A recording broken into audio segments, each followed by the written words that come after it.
नमस्कार।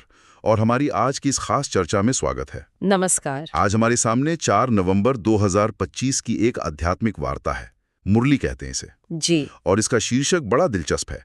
मीठे बच्चे, अभी तुम सत्य बाप द्वारा सत्य देवता बन रहे हो, इसलिए सतयुग में सत्संग करने की जरूरत नहीं। हाँ, टाइटल ही काफी कुछ कह देता है। बिल्कुल। तो आज हम इसी पर थोड़ी गहराई से बात करेंगे। जी। समझने की कोशिश करेंगे कि इसके मुख्य विचार क्या हैं, जैसे अलग अलग युगों की बात है, कर्मों का नेचर कैसे बदलता है, और परमात्मा का स्वरूप जो इसमें बताया है उसको भी जानेंगे। सही। और देखिए, शुरू में ये बात कि सतयुग में, मतलब गोल्डन एज में, सत्संग की जरूरत ही नहीं। हाँ, ये सोचने वाली बात है ना? क्योंकि हम तो सोचते हैं कि आध्यात्मिकता मतलब लगातार अभ्यास। तो चलिए ऐसी और विचारों को थोड़ा समझते हैं। बिल्कुल। सबसे पहले तो इसमें एक सुप्रीम पावर की बात है। जी। सुप्रीम बाप, सुप्रीम टीचर और सुप्रीम सदगुरु, तीनों एक ही। हाँ, और ये पॉइंट बहुत इम्पोर्टेंट है कि ये स्रोत श्री कृष्ण को वो सुप्रीम बाप नहीं मानता। अच्छा। हाँ, तर्क ये है कि कृष्ण तो सतयुग के राजकुमार है, देवता है वो तो खुद उस सुप्रीम टीचर से ज्ञान लेते हैं। स्रोत में लिखा भी है, श्री कृष्ण किसी का बाप हो नहीं सकता। वो तो छोटा बच्चा सतयुग का प्रिंस है, खुद ही बैठ के टीचर से पढ़ते हैं। ओके, तो मतलब परमात्मा और देवता ये अलग अलग है इस नजरिए से। बिल्कुल, ये अंतर स्पष्ट किया गया है। और इसी से जुड़ा एक और पॉइंट है। क्या? कि सतयुग में गुरु की जरूरत ही नहीं है। क्यों? क्योंकि वहां सब सद्गति में है, मतलब अपनी सबसे अच्छी, सबसे पवित्र अवस्था में। अच्छा। गुरु तो रास्ता दिखाने के लिए होते हैं ना, जब कोई भटका हो या दुर्गति में हो। सतयुग में वो जरूरत ही नहीं। ये तो वाकई एक अलग पर्सपेक्टिव है कि आध्यात्मिक गाइडेंस या सत्संग एक तरह से सुधार की प्रक्रिया है। हाँ, कह सकते हैं। और जब सब सुधरे हुए ही है, पूर्ण है, तो जरूरत नहीं। और स्रोत में भाषा पर भी एक कमेंट है कि कभी-कभी अंग्रेजी शब्द जैसे सुप्रीम या ड्रामा ज्यादा सही लगते हैं। बिल्कुल। सुप्रीम शब्द शायद उस अल्टीमेट अथॉरिटी को बेहतर बताता है। और ड्रामा, स्रोत कहता है ड्रामा अक्षर है। ड्रामा को नाटक नहीं कहेंगे।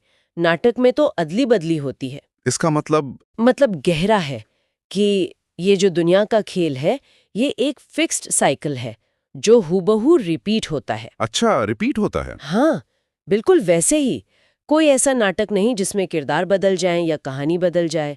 ये एक तरह से डेस्टिनी और साइक्लिकल टाइम की बात है। तो ये ड्रामा या सृष्टि चक्र ये चलता कैसे है?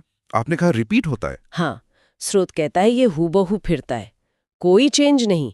लिखा है ये सृष्टि का चक्र फिरता है, परंतु कैसे फिरता है, हूबहू फिरता है या चेंज होती है, ये किसको भी पता नहीं है। लेकिन ये ज्ञान अब मिल रहा है ऐसा? जी, ऐसा माना जाता है।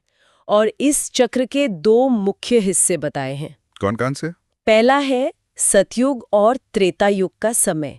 इसे सद्गति का काल कहा है, यानी अच्छा समय। हाँ, माना जाता है कि ये परमात्मा के वरदान का समय है, जहाँ कोई बुराई नहीं, कोई पाप कर्म, मतलब विकर्म होता ही नहीं। आत्माएं अपनी नेचुरल पवित्रता में होती हैं।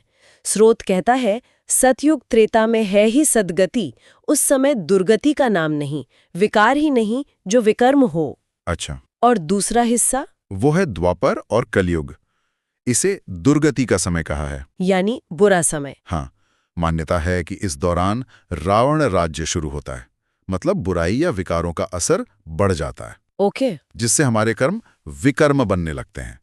द्वापर कलयुग में सबकी दुर्गति हो जाती, इसलिए विकर्म होते रहते हैं। तो ये सुख दुख, पवित्रता अपवित्रता का एक फिक्स्ड साइकिल है। और इसी साइकिल से जुड़ा है वो पहला वाला विचार कि ये ज्ञान 21 जन्मों की सद्गति देता है। जी बिल्कुल, मतलब इस ज्ञान को समझने और अपनाने का रिजल्ट है सतयुग और त्रेता युग के 21 जन्मों तक लगातार सुख और पवित्रता। अच्छा। ज्ञान से 21 जन्मों के लिए सद्गति मिलती है, फिर द्वापर से कलयुग अंत तक है दुर्गति। तो इसी लॉजिक से सतयुग में सत्संग या इस ज्ञान की जरूरत ही नहीं, क्योंकि वो तो पहले से उस स्टेट में है। एग्जैक्टली। ये कर्म के सिद्धांत को भी एक नए तरीके से देखता है। हाँ, आमतौर पर हम कर्म और फल की बात करते हैं, लेकिन यहाँ युग का कॉन्टेक्स्ट भी आ गया। हाँ, श्रोत 3 तरह के कर्म बताता है, कर्म, अकर्म और विकर्म। कहता है अभी बाप बैठ कर्म अकर्म विकर्म का राज समझाते हैं। ये कैसे अलग हैं?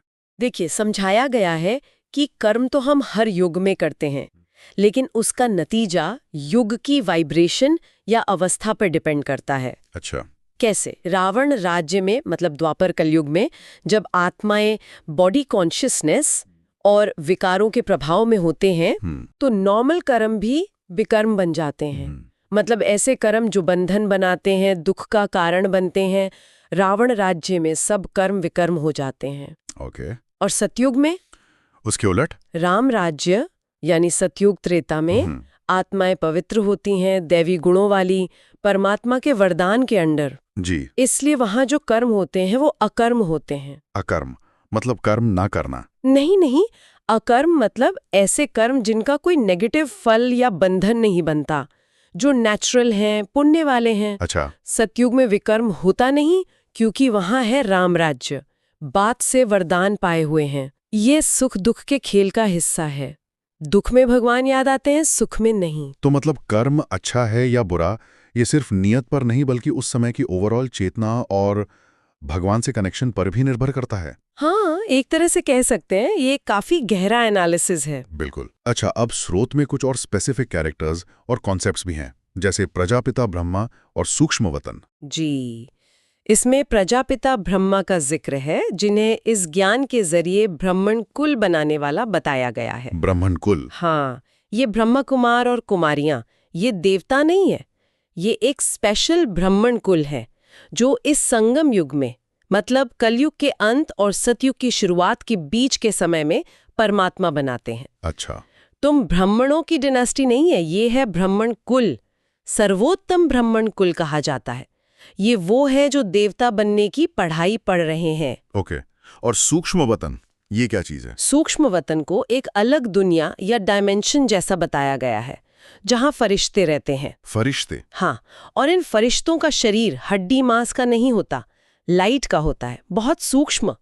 ये देवताओं से अलग है क्योंकि सतयुग में देवताओं का तो फिजिकल शरीर होता है।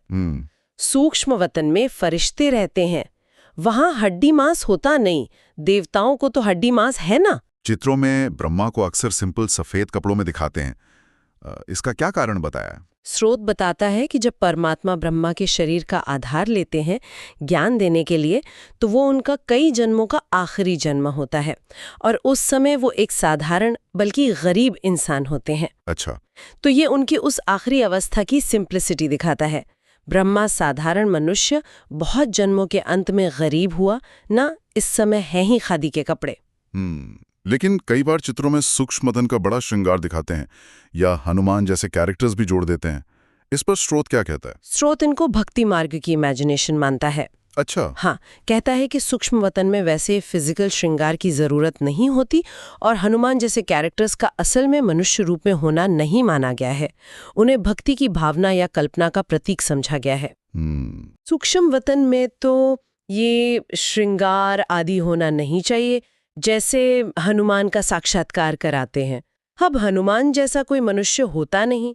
भक्ति मार्ग में अनेक प्रकार के चित्र बनाए हैं। तो इसका मतलब ये स्रोत भक्ति मार्ग के चित्रण पर और शायद उसकी कुछ प्रैक्टिसेस पर सवाल उठा रहा है। हाँ, बिल्कुल। भक्ति मार्ग को, खासकर मूर्ति पूजा और उससे जुड़े रीति रिवाजों को स्रोत में दलदल कहा गया है। दलदल? जी, जिससे निकलना मुश्किल होता है। हाँ। यह सब है भक्ति मार्ग। भक्ति मार्ग के दलदल में गले तक डूबे हुए हैं, तो फिर निकाल कैसे सकेंगे? और क्रिटिसिज्म का मेन पॉइंट ये है कि भक्ति करते करते भी इंसान विकारों में, खासकर काम विकार में फंस जाता है, जिसे सबसे बड़ी दुबन या दलदल कहा है। खुद गले तक दुबन में फंसते अर्थात काम विकार में गिर पड़ते हैं। ये है सबसे बड़ी दुबन या दलदल। सतयुग में ये बातें होती नहीं। तो भक्ति मार्ग के लिमिटेशंस बताकर ये ज्ञान मार्ग पर जोर दे रहे हैं। एग्जैक्टली। और इस बदलाव को समझाने के लिए एक और उदाहरण दिया है सैपलिंग का। जी, जैसे आजकल पेड़ पौधों की नई पौध या सैपलिंग लगाते हैं ना। हाँ। वैसे ही परमात्मा अब आकर इस ज्ञान से नए डिवाइन गुणों वाले मनुष्य रूपी पौधों की सैपलिंग लगा रहे हैं। अच्छा। जिससे भविष्य का सतयुगी गार्डन तैयार हो। सैपलिंग लगाने की रस्म भी अभी पड़ी है। अब बाप बैठ देवी देवता धर्म का सैपलिंग लगाते हैं। ये एक नए युग की फाउंडेशन रखने जैसा है। लेकिन इतनी सारी बातें हैं, चक्र, कर्म, युग, सूक्ष्म वतन, समझने की शुरुआत कहाँ से करें? कोई स्टार्टिंग पॉइंट? स्रोत इस पर बहुत क्लियर है। कहता है कि इन सब डीप बातों में जाने से पहले सबसे जरूरी है अल्फ को समझना। अल्फ? हाँ, अल्फ अरबी अल्फाबेट का पहला अक्षर है। यहाँ ये सिंबल है परमात्मा का, सोर्स का, बाप का। ओके। जब तक मेन सोर्स यानी परमात्मा को ठीक से नहीं पहचाना, उनसे कनेक्शन नहीं जोड़ा, तब तक बाकी ज्ञान समझना मुश्किल है। जब तक अल्फ को नहीं समझा है तो और कुछ समझ नहीं सकेंगे। तो पहली सीढ़ी है परमात्मा का सही परिचय। बिल्कुल। स्रोत कहता है कि इसी एक बात का निश्चय पक्का करना है, क्योंकि माया इसे भुला देती है। अच्छा। परमात्मा को पहचानना और उनसे रिश्ता जोड़ना ही दुनिया का मालिक बनने यानी सतयुगी स्वराज्य पाने का बेस है। एक बात निश्चय करो और लिखो, नहीं तो भूल जाएंगे, माया भुला देगी। मुख्य बात है बाप के परिचय की। तुम विश्व का मालिक बनते हो ना। इस ज्ञान यात्रा में माताओं की भी खास भूमिका बताइए। हाँ, उन्हें पतित पावनी गंगाएं कहा गया है। पतित पावनी गंगाएं। जी, और शिव शक्ति सेना भी। जैसे गंगा को पवित्र करने वाले मानते हैं, वैसे ही ये माताएं इस ज्ञान को लेकर खुद पवित्र बनकर दूसरों को पवित्र बनाने का काम करती हैं। अच्छा। पतित पावनी गंगाएं ये माताएं हैं। शिव शक्ति कहो, शिववंशी कहो, ब्रह्मा द्वारा रचे जाने के कारण ब्रह्मा कुमारी कहलाती हैं। तो अगर हम इन सब बातों को समाप्त करें तो मेन टेकअवेज क्या है? देखिए, एक तो ये कि ये स्रोत टाइम को 2 हिस्सों में बांटता है। हाँ। सद्गति और दुर्गति। दूसरा ये परमात्मा की भूमिका को देवताओं से बिल्कुल अलग करता है। एक ज्ञान देने वाला है, दूसरा उस ज्ञान से बनी हुई रचना। सही। और ये कर्म के सिद्धांत को युग के हिसाब से देखता है। कलयुग में विकर्म, सतयुग में अकर्म। और सबसे इम्पोर्टेंट, ये भक्ति की लिमिटेशंस बताकर परमात्मा से मिलने वाला डायरेक्ट ज्ञान यानी ज्ञान मार्ग को सुपीरियर बताता है, जो ट्रांसफॉर्मेशन का बेस है। तो पूरी चर्चा का निचोड़ एक बड़े बदलाव की तरफ इशारा कर रहा है। जी। परमात्मा के ज्ञान से अभी की दुर्गति वाले साइकिल से निकलकर वापस सदगति वाले सतयुग की स्टेज को पाना, ये सिर्फ जानना नहीं बल्कि वैसा बनना है। बिल्कुल। ये सिर्फ बाहरी चेंज नहीं है, बल्कि आत्मा के लेवल पर प्योरिटी और दिव्यता को फिर से जगाने का प्रोसेस है। इस मुरली के आखिर में एक वरदान भी दिया है जो शायद इसी बनने के प्रोसेस से जुड़ा है। अलौकिक नशे की अनुभूति द्वारा निश्चय का प्रमाण देने वाले सदा विजयी भव। हाँ। इसका क्या मतलब हो सकता है? इसका भाव ये है कि जिन्हें परमात्मा और इस ज्ञान पर सच्चा दिल से यकीन होगा, उन्हें अंदर से एक डिवाइन खुशी, एक रूहानी नशा महसूस होगा। हाँ, लेकिन ये अहंकार वाला नशा नहीं, ये आत्मिक खुशी और भगवान के प्यार का नशा है। अच्छा। और यही खुशी और नशा उनके निश्चय का प्रूफ है, और यही उन्हें माया पर जीत दिलाएगा। ओके, समझ गया। और एक स्लोगन भी है, मधुरता का गुण ही ब्राह्मण जीवन की महानता है, इसलिए मधुर बनो और मधुर बनाओ। ये प्रैक्टिकल लाइफ पे फोकस करता है। हाँ, ये याद दिलाता है कि ज्ञान सिर्फ दिमाग में नहीं बल्कि बोलचाल व्यवहार में भी दिखना चाहिए। दिव्यता मतलब मधुरता, मिठास। बिल्कुल। और आखिर में एक अव्यक्त इशारा है। मुझे लगता है ये आज की चर्चा का सबसे गहरा सोचने वाला पॉइंट हो सकता है। कौन सा? इसमें अशरीरी और विदेही बनने के अभ्यास की बात है। हाँ, ये बहुत महत्वपूर्ण है।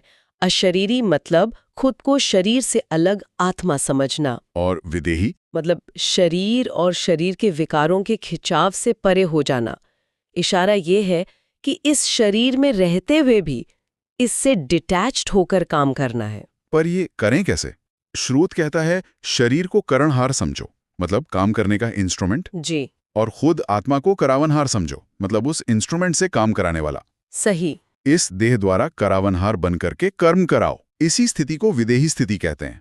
इसी को ही फादर कहा जाता है। मतलब जैसे परमात्मा इस दुनिया में कर्म करने के लिए शरीर का आधार लेते हैं पर खुद उससे अलग रहते हैं, वैसे ही आत्मा इस शरीर रूपी मशीन को चलाए लेकिन खुद को इससे अलग साक्षी होकर देखे।